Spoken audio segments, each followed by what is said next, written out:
والله يدعو إلى دار السلام ويهدي من يشاء إلى صراط مستقيم.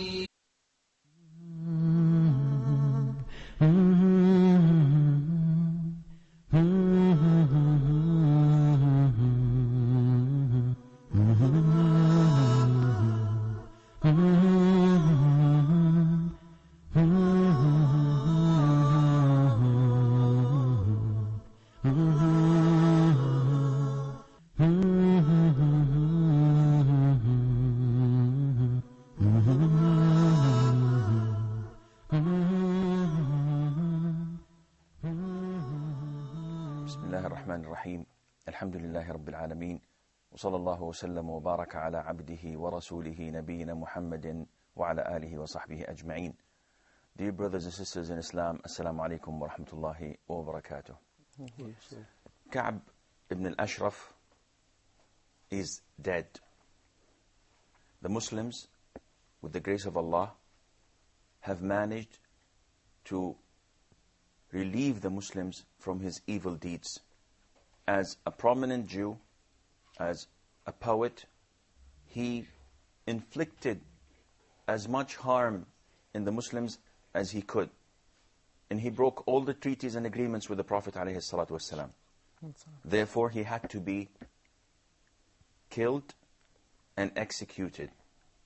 Minimizing the effects of his killing, the Prophet ﷺ sent 5 of his men to kill this enemy of Allah, and they succeeded in doing this without killing anyone else.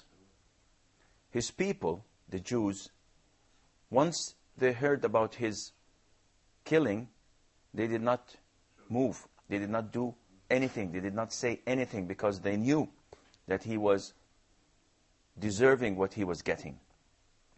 And they knew that the punishment and penalty for breaking the agreements with the Prophet ﷺ was severe and straightforward. After that, this is the 3rd year of Hijrah, in the 4th month of the calendar, in Rabi' al-Akhir, the Prophet ﷺ heard that some of the surrounding tribes were thinking of attacking Medina. So he left for 10 days with 300 warriors to try to defend Medina and counterattack the enemy. But he did not, walillahi alhamd, find anyone standing in his face. So he stayed for 10 days and then went back to Medina. And soon after, the Prophet ﷺ sent Zayd ibn Haritha in what is known as the detachment of Qaradan. And it's a location. The Prophet ﷺ sent his beloved companion, who was the Prophet ﷺ adopted son, before adoption was banned in Islam. Zayd ibn Haritha went in 100 knights, 100 warriors, to intercept a caravan. And the funny thing is, the people of Quraysh knew that their route to Ash-Sham was always threatened, because it passes next to Medina. And this was their only means of trading. So in summer, they had to travel to Ash-Sham, and in winter they went to Yemen. And these are the 2 journeys mentioned in the Holy Quran, in the summer and in the winter. So now half of their trading route has been intercepted, and they were put in a situation that they had to improvise. So Abu Sufyan and another leader of Quraysh named Safwan ibn Umayyah. Of course, his father was Umayyah ibn Khalaf, who was killed in the battle of Badr. So Safwan ibn Umayyah and Abu Sufyan decided to go east, all the way to Iraq, and then come back to Syria and to the Sham area for their trading. It's a very long route. But they thought that this was the only way to continue trading and to avoid the Muslims' attacks.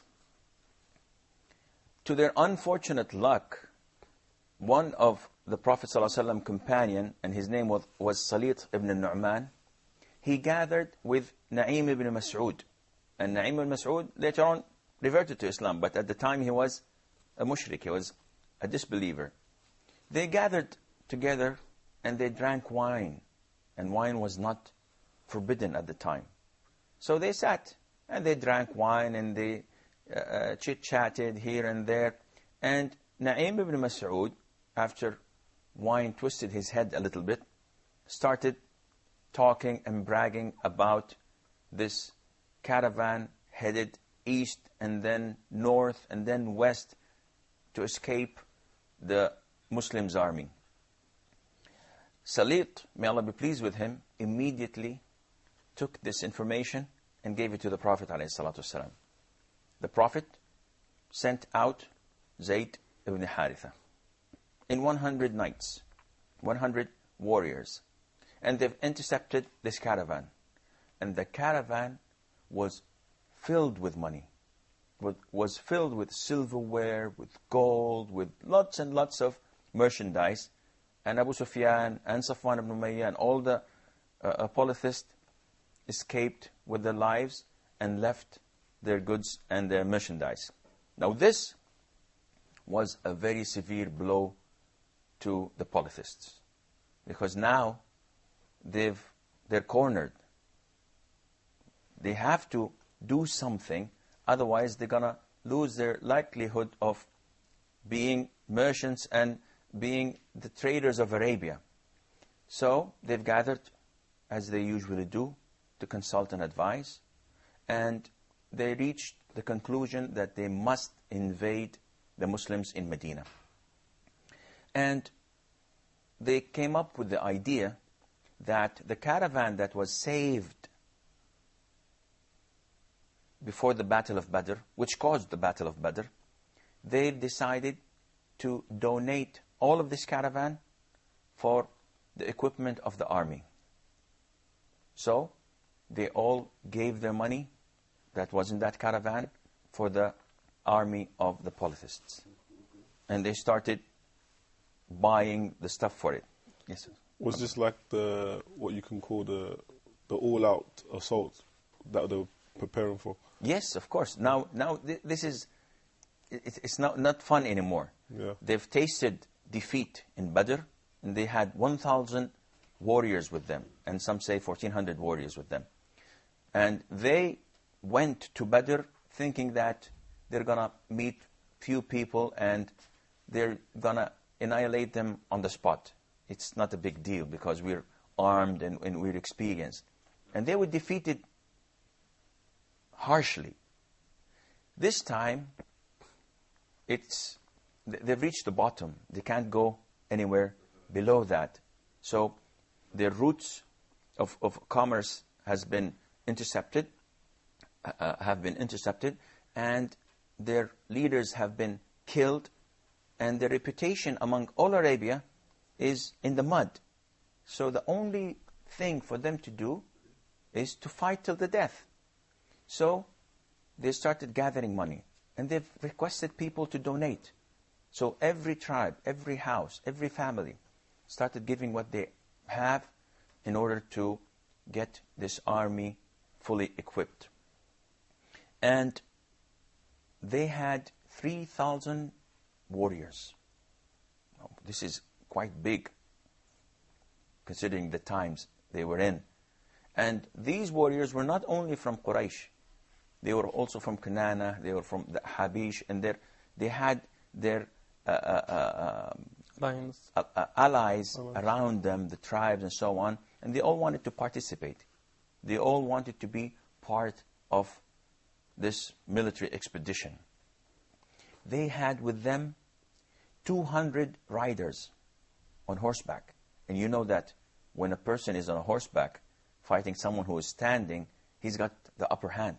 Yeah. Because he comes charging with his horse and he has the ability to maneuver and to strike from above, which is much easier than striking from the bottom. Just like having like 200 tanks or so, and someone's walking.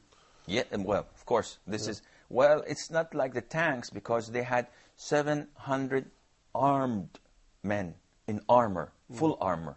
Now, these are the tanks, because no matter how hard you try to strike them with a sword, or to penetrate them with a spear, or to throw them with an arrow, it always falls in the shield they're wearing. So they had 700 armed men in armor, and they had 200 knights. And the total was more than 3,000 warriors. They all went to Medina.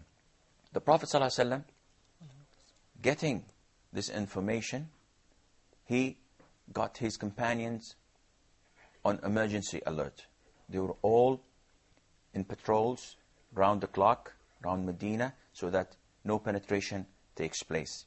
And the Prophet ﷺ, also, with this news from Salit, he got a message from Al-Abbas ibn Abdul Muttalib, his uncle, who paid the ransom on Badr. He went back to Mecca. He knew about what's going on, so he sent the information with details.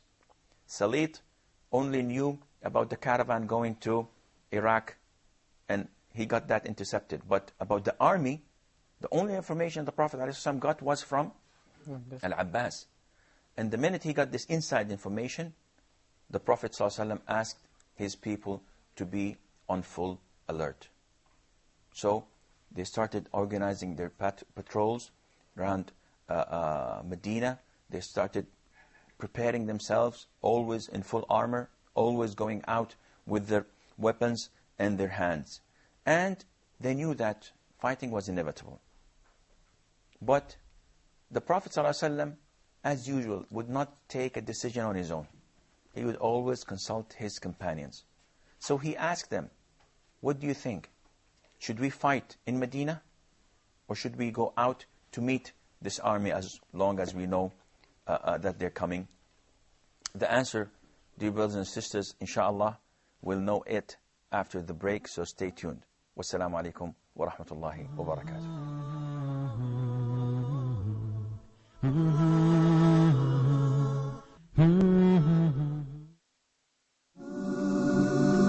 So this is an open invitation for everybody to recognize God and enjoy His blessings in this life and His mercy in this life and in the hereafter as well. Allah, Ar-Rahman, Ar-Rahim. Each name has a meaning. Each name signifies a nature of Allah the Almighty which no one shares or is compared to Allah in it.